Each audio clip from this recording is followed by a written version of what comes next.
শিশু ধর্ষণের মামলার বিচার করার জন্য বিশেষ ট্রাইব্যুনাল স্থাপনের বিধান রাখা হয়েছে। এটা সবাই নীতিগতভাবে সম্মত হয়েছে। আরেকটা হচ্ছে আমাদের অনেক এই নারী ও শিশু নির্যাতন দমন আদালত দেখা যেত মামলার জট লেগে যেত, কারণ এখানে দুই ধরনের মামলা আসতো। একটা হচ্ছে সম্মতি সহ যে সমস্ত ধর্ষণের ঘটনা ঘটতো, যে বিয়ের প্রলোভন দেখিয়ে, এই সমস্ত মামলার অনেক আধিক্য ছিল, এই মামলাগুলাই বেশি ছিল। আর সম্মতি ব্যতিরেকে যেই ধর্ষণের ঘটনা, সেই মামলাগুলোর বিচার এই জন্য আটকে থাকতো। সেই জন্য আমরা এই আইনের মধ্যে বিধান করেছি, বিয়ের প্রলোভন দেখিয়ে সম্মতি নিয়ে, প্রতারণামূলকভাবে হোক বা বিয়ের প্রলোভন নিয়ে হোক, সম্মতিক্রমে যেই ধর্ষণের ঘটনাগুলোর বিচার, সেটা একটা আলাদা অপরাধ।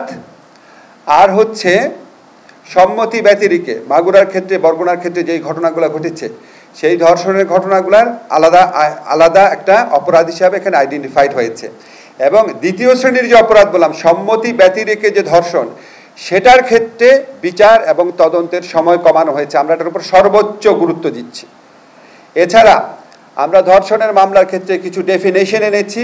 ধর্ষণের মামলার ডেফিনেশন পরিবর্তন করে শুধু পুরুষ কর্তৃক না, যে কোনো ব্যক্তি কর্তৃক ধর্ষণকে শাস্তিযোগ্য করা হচ্ছে।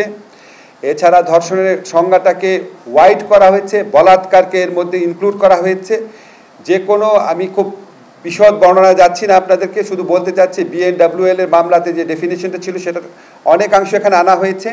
শুধুমাত্র প্রকৃত মানে পেনিট্রেশন না, যদি অন্য কোনো বস্তু ব্যবহার করা হয় বা আপনার বায়ুপথে বা যে কোনোভাবে যদি ধর্ষণ করা হয়, সেটাও আমরা ধর্ষণের শাস্তির আওতায় আনছি। এটা আপনারা মানে যে কোনো ফর্মে যদি ধর্ষণ হয়, এটা আমরা ওয়াইড করে দিচ্ছি। আর থার্ড যে অত্যন্ত গুরুত্বপূর্ণ পরিবর্তন আনা হচ্ছে, সেটা হচ্ছে DNA রিপোর্ট পাওয়ার অপেক্ষায় অনেক মামলা বছরের পর বছর ঝুলে থাকতো। তো আমরা এই আইনে বিধান করেছি, DNA রিপোর্ট ছাড়াই আদালত যদি মনে করে মেডিকেল সার্টিফিকেট এবং পারিপার্শ্বিক সাক্ষ্যের ভিত্তিতে বিচার সম্ভব, তাহলে আদালত DNA সার্টিফিকেট ছাড়াই মামলা দ্রুত বিচার করার জন্য মেডিকেল সার্টিফিকেট এবং পারিপার্শ্বিক সাক্ষ্যের ভিত্তিতে বিচার করবে। এছাড়া আমরা ভিকটিমদের প্রোটেকশনের জন্য বিভিন্ন ধরনের ব্যবস্থা করেছি, ওনাদেরকে ক্ষতিপূরণ দান করার ব্যবস্থা করেছি। এবং ধর্ষণকালে বা ধর্ষণের উদ্দেশ্যে, ধর্ষণ করতে যদি ব্যর্থ হয়, ধর্ষণকালে বা ধর্ষণ করার উদ্দেশ্যে যদি কোনো রকম জখম করা হয়, গুরুতর জখম বা সাধারণ জখম, সেটাকেও আমরা কঠোর শাস্তির ব্যবস্থা করেছি। আপনারা বৃহস্পতিবার দিন এটা চূড়ান্ত অনুমোদন হয়ে যাবে আমরা আশা করছি। এরপর আপনারা খুব দ্রুত গেজেট নোটিফিকেশন হয়ে যাবে, এটা আপনারা খুব দ্রুত আপনারা কপি পেয়ে যাবেন।